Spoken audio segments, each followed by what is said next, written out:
O maior talento que eu já vi na borda de uma piscina nunca ganhou uma medalha olímpica. Ele nadava mais rápido que todo mundo no treino. Tinha o físico certo, a técnica certa, o técnico certo também e sumiu. Provavelmente tem alguém assim na sua empresa agora. Aquela pessoa brilhante que não entrega quando precisa. E você continua esperando ela deslanchar ali, né? Hoje eu vou te explicar por que isso nunca vai acontecer e o que os Estados Unidos construíram ao longo de mais de 100 anos de dominância olímpica que a maioria dos líderes brasileiros nunca parou para estudar, mas tem uma certa noção daquilo ali. Não é porque é difícil de entender, é porque é difícil de aceitar, dói no coração, né? Em 10 anos nadando nos Estados Unidos, eu fiz parte ali, né, de um sistema que produzia medalhas olímpicas, a natação, né, uma coisa incrível, a história americana no esporte aquático. E durante anos eu achei que o segredo era o talento dos nadadores americanos. Eu estava errado em relação a isso, né? Aquele nadador que eu mencionei, aquele que sumiu, né, que eu falei no início desse vídeo, ele ignorou sem saber os 3 pilares que constroem essa máquina de fomento ao esporte que acontece nos Estados Unidos. Neste vídeo, eu vou te mostrar cada um deles, esses 3 pilares, e como cada um se aplica diretamente ao time que você lidera ou quer construir na sua empresa. Então fica comigo aqui, o pilar 3, até o pilar 3, porque é lá que está a verdadeira virada de chave e que vai mudar a forma como você pensa sobre contratar, cobrar e desenvolver pessoas. Então, fica comigo. De 1990 até 2000, eu vivenciei a estrutura americana. Treinei na Flórida, depois eu fui para a Universidade de Michigan. E toda terça-feira à tarde, quando eu entrava na água, o cara da ré do lado podia ser o mesmo que ia quebrar um recorde mundial naquele semestre, naquele ano. Não numa Olimpíada, mas nas competições que aconteciam ali. E o treino de terça-feira era o que fazia a diferença para esse atleta vencer e ganhar uma medalha olímpica. Você não precisa esperar uma grande competição para enfrentar os melhores do mundo. Eles estão ali, do seu lado, no dia a dia. Aquilo me moldou de um jeito que nenhum técnico conseguiria fazer sozinho, porque o ambiente cobrava o que nenhuma instituição conseguiria cobrar. Ele cobrava consistência real, sob pressão real, todo santo dia. E quando eu saí de lá, eu comecei a construir negócios, eu entendi o que estava acontecendo. O que me fez chegar até onde eu cheguei foi o ambiente, que se recusava a me deixar ser mediano. E é exatamente isso que a maioria das empresas não tem. E não sabe que está faltando. É um pensamento diferente. Vamos lá para o primeiro pilar. Pressão de seleção desde a base. O sistema americano não descobre talentos, ele fabrica resistência. Ele, claro, que desenvolve, mas de uma forma diferente. Com 12, 13, 14 anos, tem volume alto de atletas competindo, ranking publicado ali, uma intensidade gigantesca, tem bolsa universitária em jogo. A criança cresce aprendendo que nadar rápido no treino é apenas uma das etapas. O que vale é nadar rápido quando conta nas competições. E eu já vi nadadores tecnicamente perfeitos quebrarem na primeira final e não darem resultado. Eles quebraram logo ali, na entrada. E vi atletas com menos talento subiram ao pódio repetidamente, porque haviam sido forjados nessa pressão desde cedo. Agora, traz isso para o seu escritório. Quantas vezes você viu um profissional brilhante nas reuniões derreter na hora de entregar um projeto com prazo apertado e o cliente cobrando? Isso não é falta de capacidade, é falta de histórico de pressão real, do dia a dia. E a pergunta que você precisa se fazer é, esse profissional, ele é talentoso? A pergunta certa é, profissional já foi testado de verdade ao longo dessa jornada? E o que ele fez quando ele foi pressionado? Se você não sabe responder isso sobre alguém do seu time, você está gerenciando com base em esperança, não em dados. Mas aí, você já viu, né? Mas a pressão sozinha, ela destrói mais do que constrói. E é aqui que a maioria das empresas, ela erra feio quando tenta copiar esse modelo. O segundo pilar explica por que o sistema americano não quebra as pessoas, mas sim desenvolve. Então vamos lá, segundo pilar, profundidade do sistema, não de estrela. O NCAA, o Sistema Universitário Americano, ele investe quase 4 bilhões de dólares por ano em bolsas esportivas.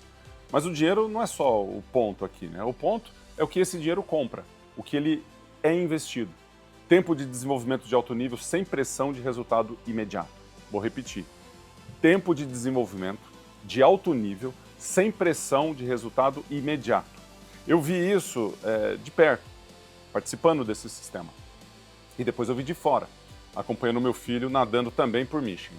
O foco não é na performance da semana, é na correção acumulada ao longo dos anos.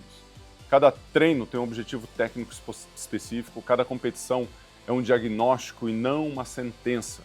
Muitos países no mundo, inclusive o Brasil, têm talentos tão bons quanto os americanos. O que os Estados Unidos têm é um sistema para manter esses talentos vivos no alto nível por mais tempo e para fazer com que eles continuem evoluindo mesmo depois que a novidade passou. É claro que o treinamento no Brasil, o treinamento em vários lugares do mundo, trazem e constrói grandes campeões. Mas um ponto que influencia também nos Estados Unidos é o volume de atletas praticantes. Sem dúvida, algo que impacta nesse funil de uma maneira bastante ampla. Nas empresas, isso se chama plano de desenvolvimento real. Não é a conversa de feedback semestral que todo mundo faz por obrigação. É o gestor que senta com um profissional todo mês e diz: esse é o seu ponto cego agora. É nele que a gente vai trabalhar nas próximas 8 semanas, por exemplo. Isso é o que separa a empresa que retém talento de empresa que perde profissional bom para o concorrente que pagou, sei lá, 10, 20% a mais para o salário. Mas tem um limite para o desenvolvimento individual, né? Um limite para esse desenvolvimento que a gente consegue alcançar. Chega um ponto em que o teto não é pessoa, é estrutura. Quando todo mundo está sendo desenvolvido pelo mesmo método, olhando para o mesmo líder, seguindo o mesmo processo, o time ele fica bom. Mas ele fica bom dentro de uma caixa, dentro daquele sistema que a gente está inserido. E aí que na maioria das empresas a gente trava.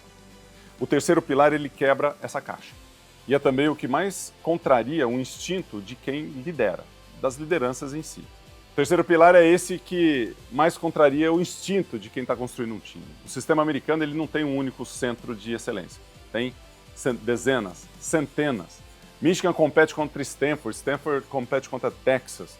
Cada universidade tem seu método, seu estilo, seu técnico, sua cultura de treino. Essa concorrência interna é o que eleva o padrão de todos. O instinto natural de quem lidera é centralizar, controlar, ter um processo único, um método único, uma forma certa de fazer. Isso funciona até certo ponto, até você atingir o teto do que uma cabeça só consegue pensar, do que uma cabeça só consegue pensar. A hegemonia americana na natação não foi construída por um gênio. Ela foi construída por um ecossistema onde vários grupos de pessoas inteligentes, com abordagens diferentes, competiram entre si para descobrir formas melhores de chegar até lá. O vencedor não foi nenhum deles, foi o esporte americano de uma forma geral. E isso em todos os esportes. Nas empresas, isso se traduz em uma coisa concreta. Permita que pessoas diferentes resolvam o mesmo problema de formas diferentes e meça quem chega melhor. Não é bagunça, é competição com regra clara. Mesmo objetivo, métricas parecidas, liberdade de método. E essa é a virada. Seu trabalho como líder não é ser o melhor do time, é construir um ambiente onde o time inteiro fica melhor do que você. E essa é uma tarefa dura. A Amazon fez isso há décadas. Jeff Bezos criou uma regra interna que ficou conhecida como Two Pizza Rule, que é a regra das 2 pizzas, né? Nenhum time pode ser grande demais para ser alimentado com 2 pizzas, mais de 2 pizzas, né? Não é brincadeira, é política. Times pequenos, autônomos, com missão clara e liberdade de método, trazem resultado. E o resultado da Amazon nesse caso, a AWS, uma das empresas, né, que hoje vale mais do que muitas economias nacionais, nasceu num desses times, no método das 2 pizzas. Talento aparece por acidente em qualquer lugar no mundo. Mas a superação contínua, não. Ela exige método. E método exige que você pare de torcer para as pessoas e comece a construir um ambiente que as obriga a crescer, que tenha foco no crescimento. Eu nadei por muitos anos ao lado dos melhores do mundo, 10 anos lá nos Estados Unidos.